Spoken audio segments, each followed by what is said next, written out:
Everyone has a story to tell, and they are defined by our interpretation of our experiences because whatever we've been through, whatever we've seen and heard, we make meaning of those things in our own different ways. And the meaning that we make of those events becomes our reference map through which we see life, we see ourselves, we see our communities and possibilities.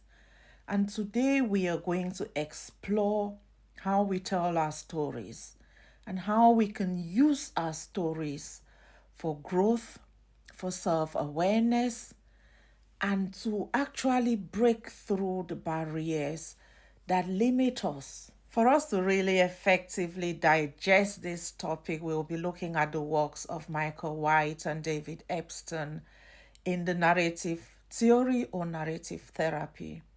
And it is based on the premise that people understand themselves through story, that we are influenced by the stories of our lives, stories from our birth and upbringing, stories from our experiences and view of the world, stories from our interpretation of events of our lives. And through all these stories, we start to form an identity, one that can be positive, negative, heroic, victimized, inferior, superior, hero, victim, and really defining your life and your abilities and possibilities based on your experiences of that life, or most importantly, your interpretation of those experiences, because 10 people can experience the same thing and come out with different interpretations. One of the biggest core aspects of the narrative theory is the fact that you are not the problem. The problem is the problem. Generally, when you struggle with situations, with negative stories, you internalize the problem. You become dumb. You become inadequate. You become depressed.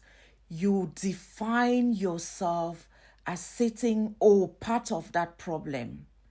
But when you externalize the problem, you see it as something that you are experiencing, something outside and separate from you. You empower you with the responsibility and accountability to overcome that external thing that is troubling you. And when you externalize it, you give distance and you can see it with clarity. The second core aspect of the narrative theory is the fact that there's always an alternative narrative to your story. That sometimes our stories are problem saturated because problems are crises, and crises sometimes take precedence over the other things that are happening in our lives. That the way we narrate our stories have thick and thin layers.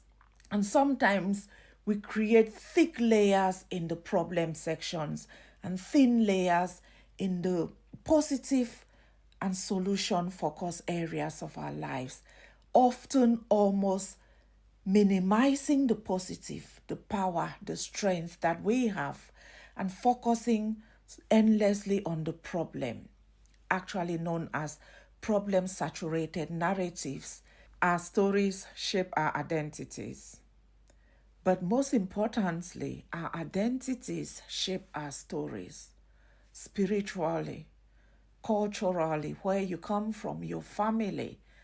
And just by birth, you are already defined, experiencing life, narrating stories handed down through generations within that family that impacts you consciously or unconsciously.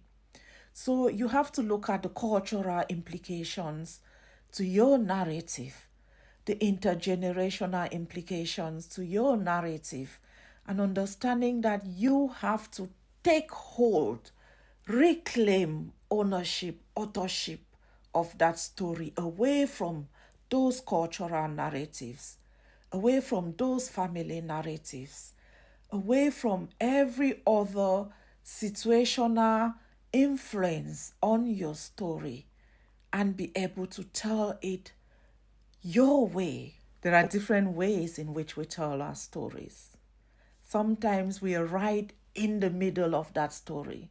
The author, the problem, the experience, and the emotion of that story. And according to David Denborough, he wants you to look at your story like a riverbank experience. If you jump into the river, drowning in the river, your behavior and rational thinking inside that river is going to be different from you standing on the riverbank and watching the river flow with that little bit of distance between the riverbank and the river itself.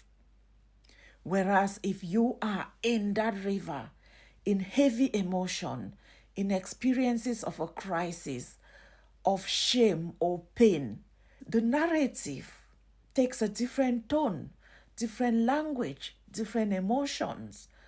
Like we have shame-based stories, we have victim-based stories, we have trauma-based stories, and every one of those narratives is captured based on where we are telling it from.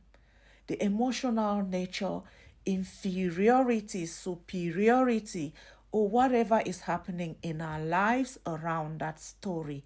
And when you are able to separate you from the story, separate the problem from you, separate the emotion from the narrative, then you will be able to produce a rational story. For you to be able to change your story or rewrite your story, you have to start by, first of all, describing the problem within your problem-saturated story. That thing that you have to externalize, what is it? Is it that you're feeling limited? Is it trust? Is it anxiety? Is it depressive? What is that saturated aspect of the negative part of your story? You have to define it and you have to externalize it.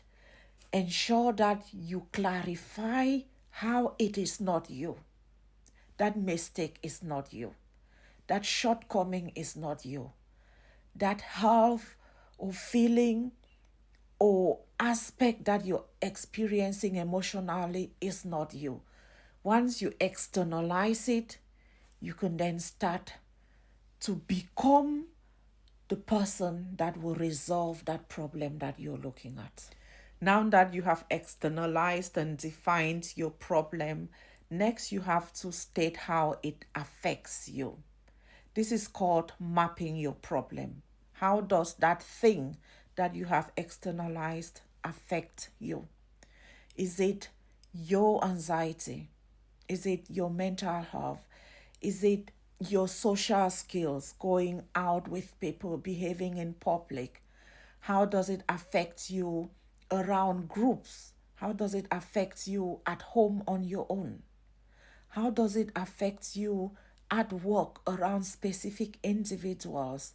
When you actually look deep into the impacts that that problem has on you on multiple layers and locations, multiple themes and aspects of your life, understanding it from the micro and macro aspects of your life, then you are more likely to be able to figure out how to deal with that problem. Maybe by avoiding locations, avoiding people, avoiding situations, or actually encountering them head on, having conversations with those people to let them know how they make you feel, apologizing, resolving. But once you actually start to dissect the impact that that problem has on you emotionally, psychologically, spiritually, locations, relationships, then you are gaining power over that problem in a way that you have been avoiding or ignoring before. Next, you have to identify the gap, the exemption in your life when that problem does not exist. And that's how you break that problem saturated way of narrating or thinking about your life story. Where are the gaps? If this is a romantic issue, does it happen every day? Has it happened with every partner? Okay, if this is a spiritual issue, has it been ongoing permanently?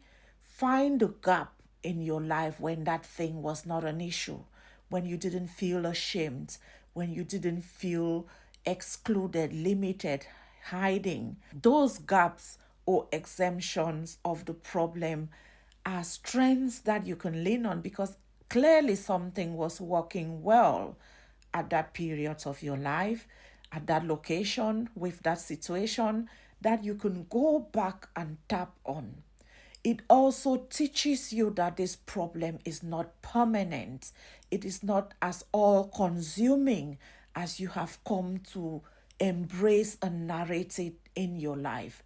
You did better, you coped better, you had better relationships, better connections, something that will show you that life is not as hopeless as you are describing in your narrative. Finally, you have to rewrite your story. The world is your stage. Your pages have endless possibility for you to refill them with stories of hope, even if it wasn't positive before. So give your new story hope. Give it confidence. Give it courage. Lessons that you have learned from your mistakes. Dreams that are yet to come true because you know that you're going to make them come true. You have the power to change that narrative, change the thinking that would then change the emotion, that would then change the identity based on your feelings and actions and ability to do things differently.